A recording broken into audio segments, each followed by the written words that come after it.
ये है नाजरीन। तो गलेर के साथ मैं कबू को उड़ा रहा हूँ, ये बहुत रिस्पांस दे रहे हैं। और रैंच दसो कितने है, सीधा लफ्ज कह दे के कद हो रहा है। तो भी बस मैं ना आपको आज बताऊंगा कि किस जगह पर कौवे का जो है ना वो घोंसला है, और उसमें दो छोटे छोटे उनके बच्चे हैं, 2 अदद अंडे हैं जो उसने मुझे बताया है। चला वो घोंसला दिखाता हूँ जिनके बच्चे हैं कबू के, तो उनकी भी एक्टिविटी आपने चेक करनी है, उनका रिस्पांस क्या होता है। तो आइए चलते हैं। तो मैं पहुँच चुका हूँ छोटे से बगीचे में। 8-10 दरख्त हैं आम के, आम उतार रहे हैं अचार के लिए। तो ये भाईजान हैं जो आम उतार रहे हैं, हमें उतार के दे रहे हैं। तो अस्सलाम वालेकुम। वालेकुम सलाम। क्या हाल है पुत्र जी, ठीक हो? ठीक, शुक्र है अल्लाह दा। सेहत तबीयतां ठीक ने? ठीक है, शुक्र है मालिक दा। ते सानू हुण दहा हो गए कि जेह्ड़े तुसीं मैनूं दस्सिया कि आयो दसने आ तुहानू। ते जेह्ड़ा ना ਉਹ बेहतरीन जी करके वीडियो ਜਿਹੜੀ ਹੈ ਨਾ ਤੁਸੀਂ ਬਣਾ ਕੇ ਲਿਆਣੀ ਹੈ ਤੇ कवियां कोलों भी बचना जेह्ड़े ਤੁਹਾਨੂੰ ठूंगे शुगे मारते पे ने, ठीक है? तो ये जी ये सीढ़ी लगाई है, ये आम के दरख्त पर चढ़ने के लिए ये सीढ़ी है। तो ये जो बच्चा है हमारा माशाल्लाह बहुत ही अच्छा है। तो ये आम उतारे हैं नीचे इसने, तो ये अचार के लिए। तो मुझे नीचे आके ना इसने बताया है कि वहाँ ऊपर 2 बच्चे हैं। तो मैंने कहा कि क्यों ना अपने व्यूवर्स को भी दिखाया जाए कि बच्चे हैं और आप भी नज़ारा कर ले जो है ना कबू के बच्चे के। तो उनका रिस्पांस भी देखेंगे कि कौवे कैसे रिस्पांस देते हैं जब ये बच्चा जाएगा उनके घोंसलों के करीब। चले भाई। तो ये है नाजरीन।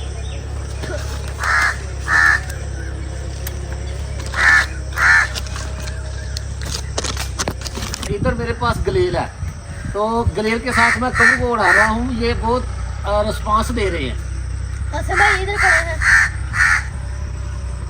जैसे कि व्यूअर्स मैं किसी भी ऊपर आ गया हूँ, अभी मैं और ऊपर आऊँगा।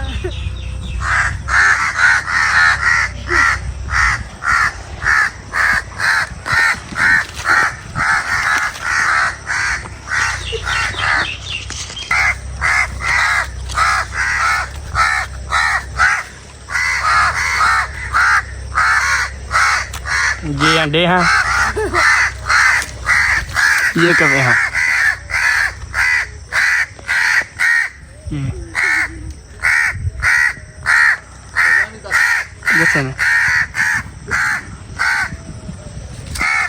मौसम है बहुत ही खूबसूरत, और मेरा ख्याल कहता है कि सावन की आज पहली तरीक है, जिन्होंने अं कहने कि सावन का महीना चल गया। पैलियां चक्कर चुक्कर मारन आए हैं ते पानी पूनी देखांगे कि पानी पूनी किनू किनू लाने वाला है ते किनू किनू लाना है।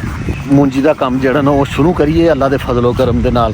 बहरहाल जी जिहड़ा ते ए साडा खेत है ना, इत्थे ते पानी की कोई ज़रूरत नहीं, थोड़ा थोड़ा पानी जिहड़ा ना वो लावांगे। उतला क्यारा थल्ले वाला क्यारा जिहड़ा ना इत्थे सानू पानी की ज़रूरत है। अल्लाह साडी पनीरी है माशाअल्लाह जी। ए हुण अल्लाह का नाम लैके तो शुरू हो जाओ। हाँ ओ यार रैंच दसो कितने आ भापे दा शबान, और रैंच दसो कितने है। पैली इंज कर दो जरा थाली भी होंगी, इंज कर दिओ अल्लाह दे फजल नाल।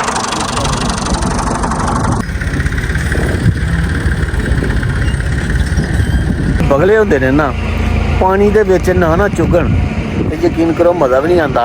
ये उंज जिसले कद कुद करना होवे ना पैलियां दे विच, ते ए पैली दा झूमर हुंदे बड़े खूबसूरत लगदे ने चुगदे, किते इधर जांदे किते इधर जांदे। कीड़े मकोड़े जेहड़े ने ना ओ क्या हाल है, अस्सलाम वालेकुम, क्या हाल चाल ने, ठीक ठाक हो? सेहत तबीयत ठीक ने? माशाअल्लाह जी, अल्लाह रहम करे यार। क्या बात, क्या बात है।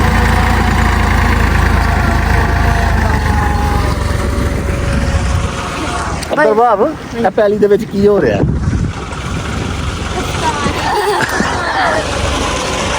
की हो रहा है? कद हो रहा हूँ मैं तुहानू दस्सना अपने पीटर जिथों पानी आता पे है माशाअल्लाह। आड़ है ना जी भरी दी आ रही है, वो सामने पीटर तो मेरा कमाद भी देख लो किड्डा किड्डा हो गया है सामने। तो यह विच जिहड़ा ना बड़ी सीर जिहड़ी है ना जमा हो गई, ਤੇ ਇਹਦਾ ਵੀ ਮੈਂ ਫੁੱਲ ਬਾਅਦ ਜਿਹੜੀ ਸਪਰੇਅ ਹੁੰਦੀ ਹੈ ਨਾ ਜਿਹੜੀ ਹਰ ਚੀਜ਼ ਮੁਕਾ ਦਿੰਦੀ ਹੈ। ਉਹ ਪਾਣੀ ਆ ਰਿਹਾ ਅੱਲਾ ਦੇ ਫਜ਼ਲ ਨਾਲ ਤੇ ਅੱਲਾਹ ਤਾਲਾ ਨੇ ਬੜਾ ਪਾਣੀ ਦਿੱਤਾ।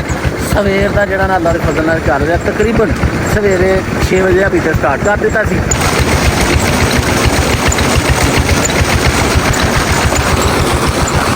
ਆ ਕਿੱਥੇ ਪਾਣੀ ਛੱਡਣਾ ਹੀ ਪਾਣੀ ਆ ਕਿੰਨਾ ਕਨਾਲੇ ਵਾਲੀ ਤਿੰਨਾਂ ਕਨਾਲਾਂ 'ਚ? ਹਾਂਜੀ। ਅਸਲਾਮ ਵਾਲੇਕੁਮ। ਵਾਲੇਕੁਮ ਸਲਾਮ। ਅੱਛਾ ਤੇ ਉਹ ਅੱਜ ਲੱਗ ਜਾਏਗੀ? ਅੱਜ ਇਨਸ਼ਾਅੱਲਾ ਕੋਸ਼ਿਸ਼ ਤੇ ਹੈ, ਸਾਡੇ ਵਾਲੀ ਲੱਗ ਜਾਣੀ ਹੈ 5 ਕਨਾਲਾਂ ਦੀ। ਅੱਛਾ ਕਨਾਲ ਇੱਕ ਸਾਡੀ ਵੀ ਰਹਿ ਜਾਣੀ ਹੈ ਸ਼ਾਇਦ ਅੱਜ। ਅੱਛਾ ਮੇਨ ਨਾ ਜਿਹੜਾ ਕਦ ਬਹਿ ਜਾਂਦਾ ਹੈ, ਉਹ ਅੱਛਾ ਟਰੈਕਟਰ ਵਾਲਿਆਂ ਨੂੰ ਪਤਾ ਨਹੀਂ ਕਿਹੜੀ ਮਾਰ ਹੈ ਬਗੀ ਦੀ। ਇਹ ਗਾਣੇ ਲਾ ਲੈਂਦੇ ਅਗੋ ਗਾਣੇ ਵੀ ਕਿਸੇ ਕੰਮ ਦੇ ਲਾਣ ਨਾ ਸਾੜ ਪਾ ਹਟਦੇ ਨੇ। ਜਿਹੜਾ 12 ਵਜੇ ਖਾਣਾ ਲਿਆਦੇ ਨੇ ਨਾ ਮਜ਼ਦੂਰਾਂ ਲਈ, ਉਹ ਖਾਣਾ ਸਾਡੇ ਸ਼ਬਾਨ ਵਾਂਸਰ ਨੇ ਉਹ ਇੰਨਾ ਕੁ ਬਾਹਰ ਮਕਦਾਰ ਚ ਲਿਆਂਦੇ ਦਾ ਕਿ ਤਕਰੀਬਨ 2-3 ਬੰਦਿਆਂ ਦਾ ਜਿਹੜਾ ਨਾ ਉਹ ਖਾਣਾ ਉਹ ਬਚ ਗਿਆ। ਤਾਂ ਮੈਨੂੰ ਕਹਿੰਦੇ ਪਏ ਨੇ ਕਿ ਤੁਸੀਂ ਵੀ ਖਾ ਲਓ ਤੇ ਆਲੂ ਅਰਬੀ ਦਾ ਸਾਲਣਾ ਅਸੀਂ ਵੀ ਟੇਸਟ ਕਰਨੇ ਆ। ਤੇ ਮੈਂ ਉਹਨਾਂ ਨੂੰ ਕਿਹਾ ਜੀ ਮੈਂ ਟੇਸਟ ਕਰਾਂਗਾ ਆਪਣੇ ਉੱਥੇ ਕਿਚਨ 'ਚ ਜਾ ਕੇ, ਤੇ ਇਹਦੇ ਵਿੱਚ ਥੋੜਾ ਜਿਹਾ ਇੱਕ ਨਿੰਬੂ ਲੈ ਕੇ ਨਾ ਨਿੰਬੂ ਨਿਚੋੜਨੇ ਆ ਤੇ ਮਜ਼ੀਦ ਇਹਨੂੰ ਟੇਸਟ ਆਲੂ ਅਰਬੀ ਨੂੰ ਬਣਾ ਕੇ ਤੇ ਉਹ ਖਾਣੇ ਆ। ਇਹਨਾਂ ਕੋਈ ਚੰਗਾ ਜਿਹਾ ਖੋ ਹਾਂ ਜਿਹੜਾ ਮੋਟਾ ਜਿਹਾ ਹੋਵੇ। ਇਹ ਨਹੀਂ ਖਲੋ ਯਾਰ, ਇਹ ਜਿਹੜਾ ਨਾ ਇਹ ਨਿੰਬੂ ਜਿਹੜਾ ਨਾ ਇੱਕ ਲੈ ਲੈਣੇ ਆ। ਆਲੂ ਅਰਬੀ ਦਾ ਸਾਲਨ ਦੇ ਮਾਸ਼ਾਅੱਲਾ ਜੀ ਦੇਖਣ ਦੇ ਵਿੱਚ ਜਿਹੜਾ ਨਾ ਚੰਗਾ ਲੱਗਦਾ ਪਿਆ। ਇਹਨੂੰ ਨਿੰਬੂ ਨੂੰ ਕਰ ਨਿੰਬੂ ਨੂੰ ਚੋੜ ਲਈਏ। ਬਿਸਮਿल्लाह रहमान रहीम।